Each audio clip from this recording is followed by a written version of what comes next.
Hi, ఈ రోజు నేను మీకు ఎక్స్ప్లెయిన్ చేయబోయే సినిమా పేరు ది హ్యాండ్ మేడెన్. ఈ సినిమా గురించి ఒక్క ముక్కలో చెప్పాలంటే ఈ సినిమాలో వచ్చే ఒక్కొక్క ట్విస్ట్ కి మైండ్ బ్లాక్ అయిపోతుంది. అంత అద్భుతంగా ఉంటుంది ఈ సినిమా. మరీ ముఖ్యంగా ఈ సినిమా కేవలం పెద్దలకు మాత్రమే, ఎందుకంటే ఈ సినిమాలో అడల్ట్ కంటెంట్ కొంచెం గట్టిగానే ఉంటుంది. కానీ ఈ వీడియో మాత్రం అందరికీ, ఎందుకంటే ఈ సినిమా అంత అద్భుతంగా ఉంటుంది. ఇంకా లీడ్ చేయకుండా లైక్ చేయకుండా డైరెక్ట్ గా కథలోకి వెళ్లే ముందు మీరు గనక మన ఛానల్ కి ఫస్ట్ టైం వస్తే సబ్స్క్రైబ్ చేసి బెల్ ఐకాన్ ప్రెస్ చేయండి. ఇంకా డైరెక్ట్ గా కథలోకి వెళ్ళిపోతే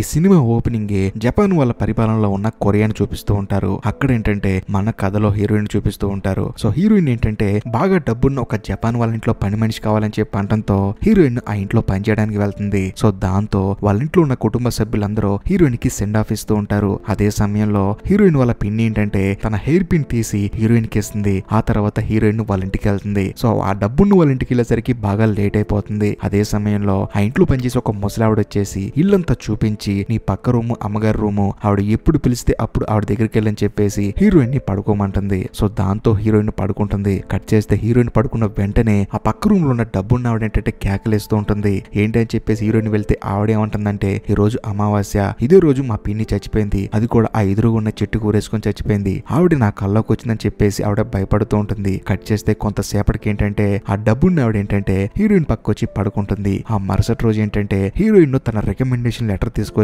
ఆ డబ్బున్న వాడికి ఇస్తుంది. సో ఆ రికమెండేషన్ లెటర్ ఎవరు రాశారంటే కౌంట్ అనే ఒక అతను రాస్తాడనమాట. సో ఆయన ఎవరంటే ఈ డబ్బున్న వాడికి పెయింటింగ్ నేర్పించే అతను అనమాట. సో పని మనిషి కావాలని చెప్పి పంటంతో అతను ఏమని రెఫర్ చేస్తాడు అంటే మన కథలో హీరోయిన్ ని రెఫర్ చేస్తాడు. సో దాంతో ఆ లెటర్ చూపిస్తుంది. సో చూపించిన తర్వాత ఆ డబ్బున్న ఆవిడ ఏమంటుందంటే ఈ లెటర్ చదివి వినిపించని చెప్పేసి అంటుంది. కానీ హీరోయిన్ ఏంటంటే అక్కడికి నాకు జపాన్ లాంగ్వేజ్ చదవటం వచ్చని చెప్పేసి వస్తుంది. కానీ హీరోయిన్ కి చదవటం రాదు. ఆ దెబ్బతో ఆ డబ్బున్న వాడికి హీరోయిన్ కి చదవటం రాదని చెప్పేసి అర్థమైపోయి ఒక పేపర్ మీద హీరోయిన్ పేరు రాసి చదవమంటుంది. కానీ హీరోయిన్ ని చదవలేకపోతుంది. సో వెంటనే ఆవిడ ఏమంటుందంటే, నువ్వు చదివినా చదవకపోయినా నాకు ఎటువంటి ప్రాబ్లం లేదు, కానీ నువ్వు మాత్రం నాకు అన్ని నిజాలు చెప్పాలని చెప్పేసి ఇప్పుడు ఒక క్వశ్చన్ అడుగుతుంది. ఏంటంటే ఆ కౌంట్ నీకు తెలుసా అని చెప్పేసి అంటుంది. కానీ హీరోయిన్ ఏమంటుందంటే, నాకు తెలియదు, అతను మా పిన్నికి తెలుసు, కానీ మీరు పని మనిషి కావాలన్నారంట కదా, అందుకని మా పిన్నికి చెప్పాడు, నేను ఇక్కడికి వచ్చానని చెప్పి అనంగలోనే అవునా అంటుంది. ఆ తర్వాత ఆ కౌంట్ నా గురించి మీకు ఏమైనా చెప్తాడని చెప్పి అనంగలోనే మా పిన్నికి నీ గురించి చాలా చెప్పాడంట, తను పడుకునే ముందు కూడా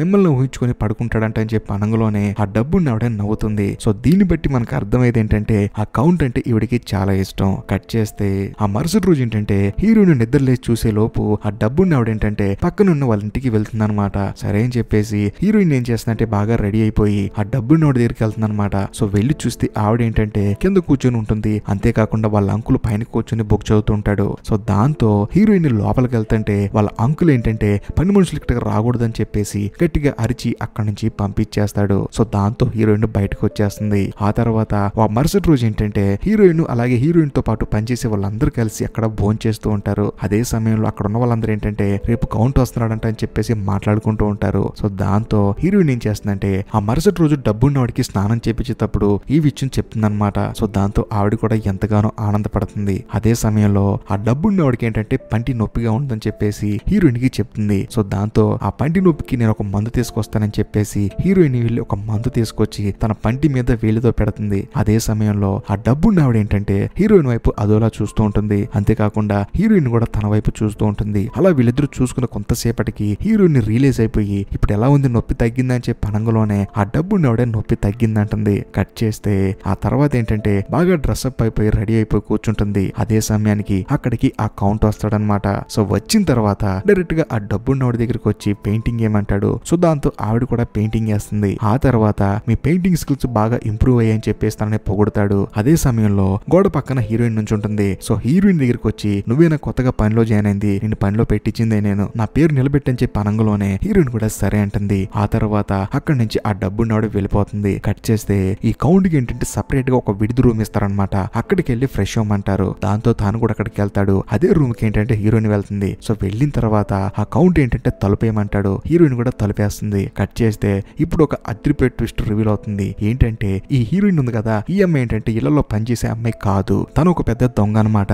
అంతేకాకుండా వాళ్ళ కుటుంబం మొత్తం ఏంటంటే దొంగతనాలు చేసి బతుకుతూ ఉంటారు. మరీ ముఖ్యంగా చిన్న చిన్న పిల్లల్ని పుట్టేసిన వాళ్ళు వదిలేస్తుంటారు కదా, సో వాళ్ళందరిని పెంచి పెద్ద చేసి వాళ్ళని జపాన్ వాళ్ళకి అంటే పిల్లలు లేని వాళ్ళకి అమ్మేస్తూ ఉంటారు. ఇదే ప్రాసెస్ లో ఆ కౌంట్ అనేవాడు ఏంటంటే హీరోయిన్ వాళ్ళ పిన్ని దగ్గరికి వచ్చి జరిగిన విషయం మొత్తం చెప్తాడు. ఏంటంటే ఇలా ఒక డబ్బున్న జపాన్ ఫ్యామిలీ ఉంది, అందులో ఒక అతను ఉంటాడు, అతని భార్య సూసైడ్ చేసుకుని చచ్చిపోయింది. కానీ ఆస్తి మొత్తం తన భార్య చెల్లెల కూతురు దగ్గర ఉంది. సో తన భార్య చెల్లెలు చచ్చిపోయింది, కానీ తన కూతురు బతికుంది. సరే అని చెప్పేసి ఆ అమ్మాయి పెద్ద దాకా ఆ అమ్మాయిని పెంచాడు. కానీ ఇప్పుడు వాడు ఆ అమ్మాయిని పెళ్లి చేసుకుని తన పేరు మీద ఉన్న ఆస్తి మొత్తం తీసుకోవాలని చూస్తున్నాడు. కానీ నేనేం చేస్తానంటే ఆ అమ్మాయిని లవ్ లో పడేసి ఆ అమ్మాయిని పెళ్లి చేసుకుని తన పేరు మీద ఉన్న ఆస్తి మొత్తం నేను లాగేసుకుని తనకి పిచ్చి పెట్టిందని చెప్పేసి పిచ్చి హాస్పిటల్లో జాయిన్ చేద్దాం అని చెప్పేసి నేను ఒక ప్లాన్ వేసాను. నా ప్లాన్ కి ఆ అమ్మాయి దగ్గర పని చేయడానికి ఒక అమ్మాయి కావాలి, మరీ ముఖ్యంగా ఆ అమ్మాయికి నాకు మధ్య లవ్ క్రియేట్ చేయడానికి ఒక అమ్మాయి కావాలి అని చెప్పేసి హీరోయిన్ వాళ్ళ పిన్ని అడుగుతాడు. సో దాంతో హీరోయిన్ ఏంటంటే ఈ ఇంట్లో పని చేయడానికి వస్తుంది. కట్ చేస్తే కథ ఇప్పుడు ప్రెసెంట్ కి వస్తుంది. ఆ మరుసటి రోజు ఏంటంటే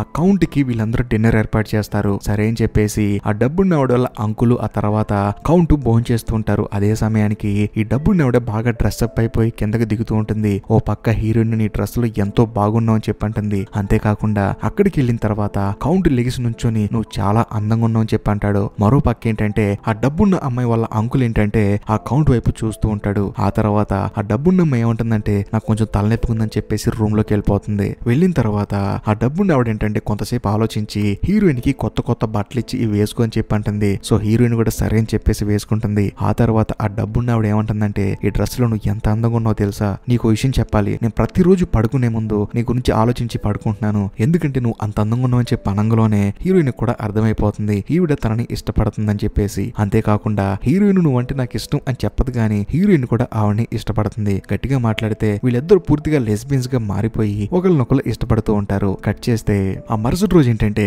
హీరోయిన్ ఆ డబ్బున్న అమ్మాయి ఏంటంటే సరదాగా పార్క్ లోకి నడుచుకుంటూ వెళ్తున్నప్పుడు సడన్ గా అక్కడ కౌంట్ వచ్చేసి నీకు నేను పెయింటింగ్ నేర్పిస్తాను, సో నువ్వు వెళ్ళి ఆ పెయింటింగ్ కిట్లు తెమ్మని చెప్పి అనంగలోనే హీరోయిన్ ని వెళ్ళమంటుంది. సో దాంతో హీరోయిన్ కి ఏంటంటే భయం వేస్తుంది. సో ఎక్కడ ఈ అమ్మాయిని ఏం చేస్తాడని చెప్పేసి సరే అని చెప్పేసి హడావుడిగా వెళ్తుంది. సో వెళ్ళి అవి తీసుకొచ్చే లోపు ఆ కౌంట్ ఏంటంటే ఆ డబ్బున్న అమ్మాయిని ముద్దు పెట్టుకుంటూ ఉంటాడు. సో దాంతో హీరోయిన్ కి కోపం వచ్చేస్తుంది. ఆ తర్వాత అక్కడి నుంచి వెళ్ళిపోతుంది. కట్ చేస్తే ఆ రోజు సాయంత్రం ఏంటంటే ఆ డబ్బున్న అమ్మాయి పడుకుంటుంది. ఆ తర్వాత హీరోయిన్ ని రమ్మంటుంది. సో వెళ్ళిన తర్వాత ఆవిడ ఏమంటుందంటే ఏంటి ఈ రోజు రాలేదని చెప్పి అనంగలోనే ఈ రోజు నేను బయట నుంచి ఇక్కడ రావడానికి లేట్ అయిపోయింది, అందుకే నేను రాలేకపోయానని చెప్పి అనంగలోనే వచ్చి నా పక్కన పడుకో, నాకు కొంచెం భయంగా ఉందని చెప్పి అంటుంది. అప్పుడు ఆ డబ్బున్న ఆవిడ ఏమంటుందంటే కౌంట్ నాకు ప్రపోజ్ చేశాడని చెప్పి అనంగలోనే హీరోయిన్ ఏమంటుందంటే మరి పెళ్లి చేసుకోవచ్చు కదా అని చెప్పేసి అంటుంది. దాంతో ఆవిడ ఏమంటుందంటే పెళ్లి అయితే ఫస్ట్ నైట్ ఏం చేస్తారు చెప్పు అని చెప్పి అనంగలోనే హీరోయిన్ ఏమంటుందంటే మీకు తెలియదు అని చెప్పేసి అంటంతో అప్పుడు ఆ డబ్బున్న ఆవిడ ఏమంటుందంటే నేను పుట్టిన దగ్గర నుంచి ఈ రోజు వరకు ఈ ఇంట్లోంచి నేను బయటికి వెళ్ళిందే లేదు, అయినా నేను మాట్లాడేది చాలా తక్కువ మందితో మాట్లాడతాను, అందులో ఒకదాని అని చెప్పి అనంగలోనే హీరోయిన్ ఏంటంటే ప్రతిదీ తనకి చేసి చూపిస్తుంది. ఈ ప్రాసెస్ లో వాళ్ళిద్దరూ ఒకటవుతారు. ఆ తర్వాత ఆ డబ్బున్న ఆవిడ ఏమంటుందంటే దయచేసి నన్ను జీవితంలో మోసం చేయకని చెప్పి అనంగలోనే హీరోయిన్ కూడా సరే అంటుంది. సో దీన్ని బట్టి మనకు అర్థమైంది అంటే వీళ్ళిద్దరూ పేకల్లోతు ప్రేమల్లో ఉన్నారని చెప్పేసి. కట్ చేస్తే ఆ మరుసటి రోజు ఏంటంటే ఆ డబ్బున్న అమ్మాయికి ఈ కౌంట్ ఏంటంటే పెయింటింగ్ వేయడం నేర్పిస్తూ ఉంటాడు. అదే ప్రాసెస్ లో ఆ అమ్మాయిని టచ్ చేస్తూ ఉంటాడు. సడన్ గా ఆ అమ్మాయి ఏంటంటే ఇక చాలా అని చెప్పేసి లెగుస్తుంది. కానీ ఆ కౌంట్ కి ఏంటంటే పక్కన హీరోయిన్ ఉండటం వల్ల కొంచెం డిస్టర్బెన్స్ గా ఉండి నువ్వు బయటికి వెళ్తావా అని చెప్పి అనంగలోనే హీరోయిన్ ఏముంటుందంటే నా పని అమ్మగారిని చూసుకోవడం మాత్రమే, మీరు చెప్పింది కాదని చెప్పి అనడంతో ఆ కౌంట్ కి ఏంటంటే కోపం వచ్చి తను బయటికి వెళ్తాడు. ఆ తర్వాత హీరోయిన్ ని రమ్మంటాడు. సో దాంతో హీరోయిన్ బయటికి వెళ్తుంది. అసలు నువ్వు ఏం చేస్తున్నావు, ఎందుకు చేస్తున్నావు నాకు అర్థం కావట్లేదు, మన ప్లాన్ సజావుగా సాగుతుందని చెప్పి అనంగలోనే ఆ అమ్మాయి చాలా మంచి అమ్మాయి, అలాంటి అమ్మాయిని మోసం చేయడం నాకు ఇష్టం లేదని చెప్పేసి ఆ కౌంట్ కి చెప్పడంతో కౌంట్ ఏమంటాడంటే సరే ఇదంతా బాగానే ఉంది, అసలు నువ్వు వచ్చిన పని ఏంటి, నీకు డబ్బులు కావాలి, నీ కుటుంబ పోషణ కావాలి, నువ్వు గనక నాకు సహకరించకపోతే నాతో గనక ఆ అమ్మాయికి పెళ్లి జరగకపోతే నీ జీవితం చిందరవందరైపోద్దని చెప్పేసి హీరోయిన్ ని భయపెడతాడు. సో దాంతో హీరోయిన్ ని సైలెంట్ గా రూమ్ కి వచ్చేస్తుంది. సో వచ్చిన తర్వాత ఆ డబ్బున్నవాడికి కాలు నొక్కుతా ఉంటుంది. అదే సమయంలో హీరోయిన్ ఆ డబ్బున్నవాడితో ఏమంటుందంటే మీరు ఎప్పుడైనా బయటికి వెళ్ళారా, సరదాగా తిరిగారా అని చెప్పి అనంగలోనే ఆవిడ ఏమంటుందంటే ఇంతవరకు నేను బయటికి వెళ్ళిందే లేదు, అయినా నాకేం ప్రాబ్లం లేదు, నువ్వు ఉన్నావు కదా ప్రశాంతంగా నీతో మాట్లాడుకుంటూ జీవితాంతం గడిపేస్తా అని చెప్పి అనంగలోనే అప్పుడు హీరోయిన్ ఏమంటుందంటే నువ్వు అతను పెళ్లి చేసుకోవచ్చు కదా అని చెప్పి అంటుంది. సో దాంతో ఎవరని చెప్పి అంటుంది అదే ఆ కౌంట్ ని పెళ్లి చేసుకుంటే చక్కగా బయట తిరగొచ్చు, అంతేకాకుండా మీ అంకుల్ని కూడా తను ఎదిరించి మాట్లాడతారని చెప్పి అనంగలోనే ఆ డబ్బున్న వాడికి మైండ్ బ్లాక్ అయిపోతుంది. ఎందుకంటే వీళ్ళిద్దరు లవ్ చేసుకుంటున్నారు కదా, ఆయన వాడిందుకు వచ్చాడు మధ్యలో అని చెప్పేసి. కానీ హీరోయిన్ ఏంటంటే ఇప్పుడు ఆ కౌంట్ ఈవిడ పెళ్లి చేసుకుంటేనే డబ్బులు వస్తాయి తనకి, ఆ తర్వాత తను తన కుటుంబంతో హ్యాపీగా ఉండొచ్చు అని చెప్పేసి మీ ఇద్దరు పెళ్లి చేసుకోవచ్చు కదా అని చెప్పి అంటుంది. సో దాంతో ఆ డబ్బున్నోడి కోపం వచ్చేసి ఏం మాట్లాడుతున్నావు అంటుంది. కానీ హీరోయిన్ ఏమంటుందంటే మీ ఇద్దరికి ఒకళ్ళంటే ఒకరికి చాలా ఇష్టం, మరీ ముఖ్యంగా తను నిన్ను ఎంతగానో ప్రేమిస్తున్నాడు, నువ్వు కూడా తనని ప్రేమిస్తున్నావు, ఆ విషయం నాకు తెలుసు అని చెప్పి అనంగలోనే ఆ డబ్బున్నోడికి కోపం వచ్చేసి హీరోయిన్ కొట్టి బయటికి పంపించేస్తుంది. సో దాంతో ఆ డబ్బున్నోడు ఏం చేస్తుందంటే ఆ కోపంలో డైరెక్ట్ గా కౌంట్ ప్రపోజల్ కి యాక్సెప్ట్ చేస్తుంది, తనతో పెళ్లికి ఒప్పుకుంటుంది. ఎందుకంటే తను బయటికి వెళ్ళి ప్రశాంతంగా బతకొచ్చు అని చెప్పేసి.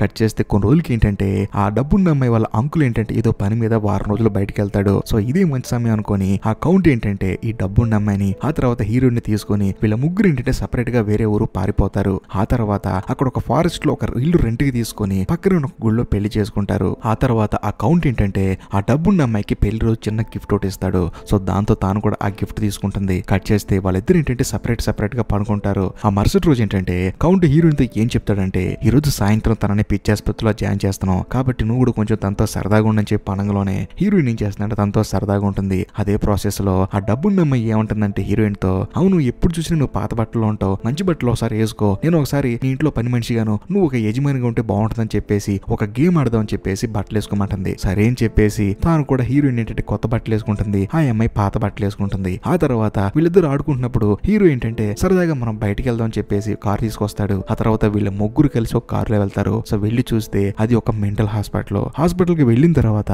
అక్కడ కొంతమంది డాక్టర్లు ఉంటారు. సో డాక్టర్లు వచ్చేసి హీరోయిన్ ని లాక్కుపోతూ ఉంటారు. కానీ హీరోయిన్ ఏమంటుందంటే మీరు తీసుకెళ్లాల్సింది నన్ను కాదు, అక్కడ ఉన్నామని చెప్పి అనగలోనే అంత సీన్ లేదు, నేను తీసుకెళ్ళాల్సింది నిన్నే అని చెప్పేసి హీరోయిన్ ని తీసుకెళ్తూ ఉంటారు. ఇప్పుడు మనకి అద్దరిపే ట్విస్ట్ రివీల్ అవుతుంది అనమాట. ఏంటంటే ఆ కౌంట్ గాడు ఆ తర్వాత ఈ డబ్బున్నమ్మ ఏంటంటే ప్లాన్ వేసి మరి హీరోయిన్ ని ఆ పిచ్చి ఆసుపత్రిలో జాయిన్ చేస్తారు. కట్ చేస్తే కథ ఇప్పుడు ఫ్లాష్ బ్యాక్ లోకి వెళ్తుంది. ఫ్లాష్ బ్యాక్ లో ఏంటంటే ఆ డబ్బున్న అమ్మాయికి ఒక అంకుల్ ఉన్నాడు కదా, అతనికి ఒక భార్య ఉంటుంది. ఆవిడ ఏంటంటే బుక్స్ చదువుతూ ఉంటుంది అనమాట. ఆ చదివిన బుక్స్ వినడానికి చాలా మంది డబ్బున్న వాళ్ళు వస్తారు. ఆ బుక్స్ ఏంటంటే 18+ బుక్స్ అనమాట. సో బేసికల్ గా పాత కాలంలో ఏంటంటే అడల్ట్ బుక్స్ నిషేధం అనమాట. అయినా సరే ఈ డబ్బున్న అమ్మాయి వాళ్ళ అంకుల్ ఏంటంటే అలాంటి బుక్స్ అన్ని గ్యాదర్ చేసి వాటిని రాపించి వాటిని వేరే వాళ్ళకి అమ్మిస్తూ ఉంటాడు. ఆ అమ్మే బుక్స్ ఏంటంటే ఆ అంకుల్ వాళ్ళ భార్య చదువుతూ ఉండాలన్నమాట. సో దాంతో ఆ జీవితం నచ్చక ఆవిడ ఏంటంటే ఒక రోజు సూసైడ్ చేసుకుని చచ్చిపోతుంది. ఈ సినిమా స్టార్టింగ్ లో అమావాస్య రోజు మా ఆంటీ ఒక చెట్టుకు ఊరేసుకుని చచ్చిపోయిందని చెప్పేసి ఆ అమ్మాయి ఉంది కదా డబ్బున్న అమ్మాయి, ఆవిడే ఈవిడనమాట. సో దాంతో ఆ అంకుల్కి ఏంటంటే తన భార్య సూసైడ్ చేసుకుని చచ్చిపోయింది. కానీ ఈ బుక్ చదివేది ఎవరని చూస్తే ఇంట్లో ఉంది ఆ డబ్బున్న అమ్మాయి కదా, ఆ అమ్మాయిని మీ ఆంటీని చంపింది నేనే, నువ్వు గనక ఈ బుక్ చదవలేదనుకో నిన్ను కూడా చంపేస్తానంటాడు. సో దాంతో ఆ అమ్మాయి ఏంటంటే ఆ అడల్ట్ బుక్స్ చిన్నప్పటి నుంచి చదువుతూనే ఉంటుంది. రకరకాల మనుషులు వింటూ ఉంటారు, వచ్చి కొనుక్కెళ్తూ ఉంటారు. అదే ప్రాసెస్ లో ఆ డబ్బున్న అమ్మాయి పెరిగి పెద్ద అయిపోతుంది. అయినా సరే అలా బుక్ చదువుతూ ఉంటుంది. ఆ ముసలుడు ఏంటంటే ఆ బుక్స్ ని ఎక్కువ ధరకి అమ్ముతూ ఉంటాడు. ఎందుకంటే అలాంటి బుక్స్ కోదిన అందరూ డబ్బున్న వాళ్ళే కదా, సో వాళ్ళకి ఆ బుక్స్ అమ్ముతూ ఉంటాడు. ఆ టైంలో మన ఈ కౌంట్ గడ్ ఏంటంటే ఆ బుక్స్ కొనడానికి వస్తాడనమాట. సో వచ్చిన తర్వాత అక్కడున్న ఆ అమ్మాయిని చూసి అక్కడున్న పరిస్థితులను అర్థం చేసుకుని డైరెక్ట్ గా హీరోయిన్ దగ్గరికి వెళ్ళి మొత్తం విషయం ఎక్స్ప్లెయిన్ చేస్తాడు. ఏంటంటే నీ జీవితం నాకు అర్థమైపోయింది, నువ్వు బయటికి వెళ్ళలేకపోతున్నావు, ఈ బుక్స్ చదువుకుంటూ మీ అంకుల్ చేతిలో నీ జీవితం నాశనం అయిపోయింది, కాబట్టి నువ్వు బయటికి రాని చెప్పి పనంలోనే ఆ డబ్బున్న అమ్మాయి ఏమంటుందంటే ఎలా నాకు తెలియదు అంటుంది. అదే సమయంలో తానేమంటాడంటే ఫస్ట్ నేను ఇక్కడ సెటిల్ అవుతాను, ఆ తర్వాత నీకు ఐడియా చెప్తానని చెప్పేసి ఆ కౌంట్ గడ్ ఏం చేస్తాడంటే ఆ డబ్బున్న అమ్మాయి వాళ్ళ అంకుల్ ఉండ కదా, సో అతనితో డీల్ కుదుర్చుకుంటాడు. ఎందుకంటే ఆ అంకుల్కే ఈ కౌంట్ గడితో అవసరం పడుతుంది. వీడు అదృష్టం అంత బాగుందనమాట. సో ఆయన వచ్చేసి వీడితో ఏమంటాడంటే నా దగ్గర ఉన్న బుక్స్ అన్ని అయిపోతున్నాయి, కానీ ఆ బుక్స్ మళ్ళీ ప్రింట్ వేసి ఆ బుక్స్ ఓల్డ్ బుక్స్ గా తయారు చేసి వాటిని మళ్ళీ రీఇంట్రొడ్యూస్ చేసి వాటిని అమ్మాలి, అప్పుడు వాటికి గిరాకీ బాగుంటుందని చెప్పి అనడంతో కౌంట్ ఏం చేస్తారంటే ఇప్పుడు హీరోయిన్ ఫ్యామిలీ దొంగ ఫ్యామిలీ ఉంది కదా, సో వాళ్ళు ఏంటంటే పాత బుక్స్ ని తయారు చేయడం అలాగే వాటికి స్టాంప్ లేట్ ఇవన్నీ చేపిస్తూ ఉంటాడు అనమాట. సో వాళ్ళ దగ్గరికి ఇవన్నీ చేపిస్తూ ఉంటాడు. అదే ప్రాసెస్ లో ఆ తర్వాత ఆ డబ్బును నమ్మే సంగతి దగ్గరకు వస్తాడు. సో వచ్చి ఏమంటాడంటే మనం ఒక పని మనిషిని తీసుకొచ్చుకున్న తర్వాత మనం ఇక్కడ నుంచి బయటికి వెళ్ళిపోయి నీ పేరు మీద ఆ పని మనిషిని పిచ్చి హాస్పిటల్లో జాయిన్ చేసి మనం అక్కడ నుంచి వెళ్ళిపోదాం. ఆ తర్వాత ఆస్తి నీకు నాకు సగం సగం తీసుకుందాం. ఒకవేళ మీ అంకులు బయటకు వచ్చి నిన్ను వెతికినా సరే నువ్వు పిచ్చి ఆసుపత్రిలో ఉంటావు, పిచ్చి ఆసుపత్రిలో ఉన్న ఆ అమ్మాయి పేరుతో నువ్వు బయట తిరుగుతూ ఉంటావు, ఎందుకంటే నిన్ను పట్టుకోవడం మీ అంకుల్ వల్ల కాదని చెప్పేసి ప్లాన్ ఇస్తాడు. ఆ ప్లాన్ లో భాగంగానే హీరోయిన్ ని పని మనిషిగా తీసుకొస్తారు. సో తీసుకొచ్చిన తర్వాత ఈ కౌంట్ ఏంటంటే ఆ డబ్బున్న అమ్మాయికి పెయింట్ నేర్పిస్తున్నట్టు బిల్డప్ ఇస్తూ ఉంటాడు. ఆ తర్వాత ఆ డబ్బున్న అమ్మాయి కూడా ఏంటంటే తను నేర్చుకున్నట్టు బిల్డప్ ఇస్తూ ఉంటుంది. కానీ వీళ్ళ ప్రాసెస్ ఏంటంటే ఆ అమ్మాయిని ట్రాప్ చేసి ఆ హీరోయిన్ ముందు ఏంటంటే వీళ్ళిద్దరు లవ్ చేసుకున్నట్టు నటించి ఆ పెళ్లి చేసుకున్న తర్వాత అక్కడి నుంచి అటు పారిపోవటం. కానీ ఇంతవరకు బానే ఉంటుంది. ఈ కథ మధ్యలో ఏం జరుగుతుందంటే హీరోయిన్ ఆ తర్వాత ఆ డబ్బున్న అమ్మాయి లవ్ లో పడిపోతారు. సో దాంతో కథ మొత్తం తిరిగిపోతుంది. ఈ లవ్ లో పడిపోయిన తర్వాత ఒక రోజు ఏంటంటే ఈ కౌంట్ కి హీరోయిన్ ఎదురు చెప్తుంది కదా, ఆ రోజు ఏంటంటే ఆ కౌంట్ గడు హీరోయిన్ ని తిడుతూ ఉంటాడు. తిడుతున్నప్పుడు ఏంటంటే ఆ డబ్బున్నమ్మ ఏంటంటే చెట్లు చాటు నుంచి ఇది వింటూ ఉంటుంది. అదే సమయంలో ఆ హీరోయిన్ ఏమంటుందంటే తను చాలా మంచిది, తనని మోసం చేయటం నాకు ఇష్టం లేదని చెప్పేసి అక్కడి నుంచి వచ్చేస్తుంది. సో వచ్చిన తర్వాత అదే రోజు సాయంత్రం తానేంటంటే కాలు నొక్కుతూ ఉంటుంది కదా, అప్పుడు తనేంటంటే హీరోయిన్ ఇక నువ్వు కౌంట్ ని పెళ్లి చేసుకోవచ్చు కదని చెప్పి అనంగలోనే ఆ డబ్బున్నమ్మ ఏంటంటే హీరోయిన్ ని కొట్టి డబ్బు కోసం నన్నే మోసం చేద్దాం అనుకుంటావా, నిజమైన ప్రేమ విలువ నీకు తెలియదని చెప్పేసి హీరోయిన్ ని బయటికి నెట్టేస్తుంది. కట్ చేస్తే ఇప్పుడు ఇంకో ట్విస్ట్ అన్నమాట. ఇక్కడ ఏంటంటే ఈ డబ్బున్నమ్మాయి వాళ్ళ పిన్ని ఏ చెట్టుకైతే ఊరేసుకుని చచ్చిపోయిందో ఆ చెట్టుకి ఊరేసుకుని చచ్చిపోదని చెప్పేసి చెట్టు దగ్గరికి వస్తుంది. వచ్చిన తర్వాత ఊరేసుకుంటుంది. ఊరేసుకుని పైనుంచి దూకేస్తుంది. కానీ తాను చచ్చిపోదు. ఏంటి అని చూస్తే కింద హీరోయిన్ పట్టుకొని ఏడుస్తుంది. నీ ప్రేమ నేను అర్థం చేసుకోలేకపోయాను, నా కుటుంబం కోసం ఆలోచించి డబ్బు కోసం ఆలోచించి నేను దూరం చేసుకోవాలనుకున్నాను, నా తప్పు నాకు అర్థమైందని చెప్పేసి ఆ డబ్బున్న అమ్మాయికి సారీ చెప్తుంది. మరి ముఖ్యంగా తాను కౌంట్ ఇద్దరు కలిసి నిన్ను మోసం చేయాలనుకున్నావు అని చెప్పేసి నిజం చెప్పేస్తుంది. కానీ ఆ డబ్బున్న అమ్మాయి ఏమంటుందంటే అంత సీన్ లేదు, అసలు నువ్వు ఇక్కడికి వచ్చిన పర్పసే వేరు, నేను ఆ కౌంట్ గడ కలిసి నిన్ను మోసం చేసి నా ప్లేస్ లో నిన్ను పెట్టి నేను ప్రశాంతంగా బయటికి వెళ్ళి నీ పేరుతో హ్యాపీగా తిరగొచ్చు అని ప్లాన్ చేసుకున్నాను చెప్పి అనంగలోనే హీరోయిన్ కి బ్రెయిన్ బ్లాస్ట్ అయిపోతుంది. ఆ తర్వాత ఈ డబ్బున్న అమ్మాయి హీరోయిన్ ఇద్దరు కలిసి ఒకటైపోయి వీళ్ళిద్దరు కలిసి ఒక అద్భుతమైన ప్లాన్ కి శ్రీకారం చుట్టి ఫస్ట్ ఒక లెటర్ రాసి హీరోయిన్ వాళ్ళ పిన్నికి పంపిస్తుంది. నేను ఆ తర్వాత డబ్బున్నమ్మాయి ఆ తర్వాత ఆ కౌంట్ గడు ముగ్గురం బయటకు వస్తాము, నువ్వు మాకు ఒక హెల్ప్ చేయాలని చెప్పేసి ఒక లెటర్ రాస్తుంది. సో దాంతో ఆవిడ కూడా సరే అని చెప్పేసి ఆ ప్లాన్ కి ప్రిపేర్ అవుతుంది. ఫస్ట్ వీళ్ళు ఏం చేస్తారంటే ఆ డబ్బున్న అమ్మాయి వాళ్ళ అంకుల్ రూమ్ లో ఉన్న బుక్స్ ని చింపేసి వాటిని నీళ్ళలో పడేసి వాటి మీద రంగు జల్లి మొత్తం పెంట చేసేస్తారు. ఆ తర్వాత ఈ కౌంట్ గడితో కలిసి బయటికి పారిపోతారు. కౌంట్ గడు ఏంటంటే తెలివికల్లోలాగా ఆ డబ్బున్న అమ్మాయిని పెళ్లి చేసుకుంటాడు. ఆ తర్వాత హీరోయిన్ ని పిచ్చాసుపత్రిలో జాయిన్ చేసి ఆ డబ్బున్న అమ్మాయితో ఎంజాయ్ చేస్తూ ఉంటాడు. కానీ ఇక్కడ హైలైట్ విషయం ఏంటంటే తాను పిచ్చాసుపత్రికి వెళ్తానన్న సంగతి హీరోయిన్ కి ఎప్పుడో తెలుసు. ఒక ప్లాన్ లో భాగంగానే హీరోయిన్ పిచ్చాసుపత్రికి వెళ్తుంది. కట్ చేస్తే కథ ఇప్పుడు ప్రజెంట్ కి వస్తుంది. ప్రజెంట్ లో ఏంటంటే ఈ కౌంట్ ఏంటంటే ఆ డబ్బున్న అమ్మాయితో డిన్నర్ చేస్తున్నప్పుడు తనకు ఒక పాస్పోర్ట్ ఇస్తాడు. ఆ పాస్పోర్ట్ ఏంటంటే హీరోయిన్ పేరు మీద ఉన్న పాస్పోర్ట్ అనమాట. ఇక మీదట నీ పేరు హీరోయిన్ పేరు అని చెప్పేసి చేసి హీరోయిన్ పేరు మీద ఉన్న డీటెయిల్స్ అన్ని తన పేరు మీద మార్చేస్తాడు. ఆ తర్వాత ఆ డబ్బున్న అమ్మాయితో ఏమంటాడంటే మళ్ళీ ఒకసారి పెళ్లి చేసుకోమని నేను పెళ్లి చేసుకుంటాను, ఎందుకంటే నీ పేరంతా మారిపోయింది కాబట్టి నీతో నేను జీవితాంతం ఉండాలని కోరుకుంటానని చెప్పి అనుగులోనే ఆ డబ్బున్న అమ్మాయి నవ్వుతుంది. ఆ తర్వాత వీళ్ళిద్దరూ భోజనం చేస్తూ ఉంటారు. మరో పక్క కట్ చేస్తే ఆ పిచ్చి ఆసుపత్రిలో హీరోయిన్ చూపిస్తారు. హీరోయిన్ కూడా భోజనం చేస్తూ ఉంటుంది. కానీ తన భోజనంలో బొద్దింకి వస్తుంది. అయినా సరే తను పెద్దగా నవ్వుతుంది. ఏంటిని చూస్తే ఆ పక్కన ఉన్న ఆ రూమ్ అంతా తగలబడిపోతుంది. అలా తగలబడిపోవడానికి కారణమే హీరోయిన్ అన్నమాట. వెంటనే ఈ సినిమా స్టార్టింగ్ లో హీరోయిన్ కి తన పిన్ని ఒక పక్క పినిస్ ఇచ్చింది కదా, దాన్ని తీసుకొని కింద కాళ్ళకున్న లాక్ ఓపెన్ చేస్తుంది. అంటే అది పక్క పినిస్ కాదు, అవి లాక్ ఓపెన్ చేసే కీ అనమాట. అంటే వీళ్ళు దొంగతనానికి వెళ్ళిన ప్రతి ఇంటికి ఓపెన్ చేస్తారు చూసావా, అలాంటి ఒక డిఫరెంట్ కీ అనమాట. సో దాంతో ఓపెన్ చేసుకుని నుంచుంటుంది. అదే సమయానికి హీరోయిన్ వాళ్ళ టీం వస్తారనమాట. ఆ టీం ఎవరంటే హీరోయిన్ వాళ్ళ పిన్నికి లెటర్ రాసింది కదా, ఇలా నేను పిచ్చి హాస్పిటల్కి వెళ్తున్నాను, సో నన్ను వచ్చి కాపాడని చెప్పేసి లెటర్ రాస్తుంది అనమాట. సో వాళ్ళు వచ్చేసి ఆ ఫైర్ సిబ్బంది లాగా వచ్చి ఓవర్ యాక్టింగ్ చేసి అక్కడి నుంచి హీరోయిన్ తీసుకొని పారిపోతారు. కట్ చేస్తే ఇప్పుడు మళ్ళీ ఆ డబ్బున్న అమ్మాయి దగ్గర సినిమా ఓపెన్ అవుతుంది. సో ఆ డబ్బున్న అమ్మాయి ఏంటంటే ఆ కౌంట్ గడి కోసం ఒక వైన్ తీసుకొని ఆ తర్వాత తాను కూడా వైన్ తీసుకొని ఆ కౌంట్ గడికి ఇచ్చే గ్లాసులు ఏంటంటే ఒక 3 చుక్కలు డ్రాప్లు వేస్తుంది అనమాట. ఆ డ్రాప్లు ఏం డ్రాప్లు అంటే ఈ కౌంట్ ఏంటంటే ఆ డబ్బున్న అమ్మాయిని పెళ్లి చేసుకున్నప్పుడు చిన్న బాటిల్ గిఫ్ట్ ఇస్తారు కదా, ఆ బాటిల్ అనమాట. సో ఆ బాటిల్ ఏముందంటే అది ఒక మత్తు మందు అనమాట. అయినా సరే ఈ కౌంట్ గడి ఆ అమ్మాయికి అదెందుకు గిఫ్ట్ ఇచ్చాడంటే వీళ్ళిద్దరూ పెళ్లి చేసుకున్న తర్వాత ఒకవేళ పొరపాటున ఆ అమ్మాయి వాళ్ళ అంకుల్ తనను పట్టుకుంటే తనని ఎలాగో టార్చర్ చేస్తాడు కాబట్టి ఆ టార్చర్ నుంచి తప్పించుకోవడానికి ఈ డ్రాప్లు ఒక 3 మింగితే ఒక రోజంతా కోమలో ఉంటారు. లేకపోతే ఆ బాటిల్ మొత్తం తాగితే ప్రశాంతంగా పైకి వెళ్ళిపోతారు. కాబట్టి ఈ డబ్బున్న అమ్మాయి ఏం చేస్తుందంటే ఆ బాటిల్ లో ఉన్న విషయం అంతా అందులో పోయకుండా కేవలం 3 డ్రాప్స్ చేస్తుంది. ఏసి ఆ కౌంట్ కి వైన్ ఇస్తుంది. కానీ మనోడు ఏంటంటే తాకుండా పక్కన పడేస్తాడు. ఇలా కాదని చెప్పేసి ఆ వైన్ తానే తీసుకొని తన నోట్లో పోసుకొని ఆ కౌంట్ కి లిప్ లాక్ ఇస్తుంది. అంతేకాకుండా తన నోట్లోంచి తనకి పంపించేస్తుంది. సో కౌంట్ ఏంటంటే చక్కగా తన గర్ల్ ఫ్రెండ్ లిప్ లాక్ ఇస్తుంది కదని చెప్పేసి తనకి ముద్దు పెడుతూనే ఉంటాడు. ఈ గ్యాప్ లో ఆ డబ్బున్న అమ్మాయి ఈ వైన్ మొత్తం వాడి చేత తాగిచ్చేస్తుంది. ఆ తర్వాత స్పృహ లేకుండా పడిపోయి ఉంటాడు. ఆ తర్వాత ఈ డబ్బున్న అమ్మాయి ఏం చేస్తుందంటే అక్కడి నుంచి డైరెక్ట్ గా హీరోయిన్ దగ్గరికి వెళ్ళి కలుస్తుంది. సో వాళ్ళిద్దరు బాగా ఎంజాయ్ చేస్తూ ఉంటారు. కట్ చేస్తే ఇప్పుడు కౌంట్ దగ్గర సినిమా ఓపెన్ అవుతుంది. కౌంట్ ఏంటంటే పడుకుని ఉంటాడు కదా, సో మరుసటి రోజు తనకి మెలకు వస్తుంది. మెలకు వచ్చి లెగిసి చూస్తే ఇద్దరు కుర్రోళ్ళు పక్కన ఉంటారు. సో వాళ్ళు ఎవరంటే ఆ అమ్మాయి డబ్బున్న అమ్మాయి వాళ్ళ అంకుల్ ఉంది కదా, వాడు పంపించిన ఇద్దరు మనుషులు అనమాట. సో వాళ్ళిద్దరు అతని దగ్గర తీసుకెళ్లి ఇంతకీ ఆ అమ్మాయి ఎక్కడికి వెళ్ళింది, తనని ఏం చేసావని చెప్పి అనంగలోనే ఈ కౌంట్ ఏంటంటే నాకు తెలియదు అంటాడు. సో దాంతో ఆ ముసలా తన కోపం వచ్చేసి ఒక కత్తి కింద తన చేయి పెట్టి ఆ వీళ్ళు మొత్తం కట్ చేస్తాడు. సో దాంతో ఆ కౌంట్ ఏం చేస్తాడంటే సరే ఇదంతా బాగానే ఉంది, నేను ఒక్కసారి సిగరెట్ తాగుతాను అని చెప్పి అనంగలోనే ఆ ముసలాయన కూడా సరే ఎలాగో చేస్తున్నావు కదా సిగరెట్ తాగని చెప్పి అనంగలోనే తన జేబులో ఒక పచ్చడి సిగరెట్లు ఉంటాయి అనమాట. అది తీసుకుని తాగుతాడు. సో పొగ వదలంగలోనే ఆ పొగకి మత్తుకి ఏంటంటే ఆ ముసలతను చచ్చిపోతాడు. అంతేకాకుండా అదే పొగను పీల్చుకొని ఆ కౌంట్ కూడా చచ్చిపోతాడు. ఎందుకంటే ఆ సిగరెట్ లో విషయం ఉంటుంది. కట్ చేస్తే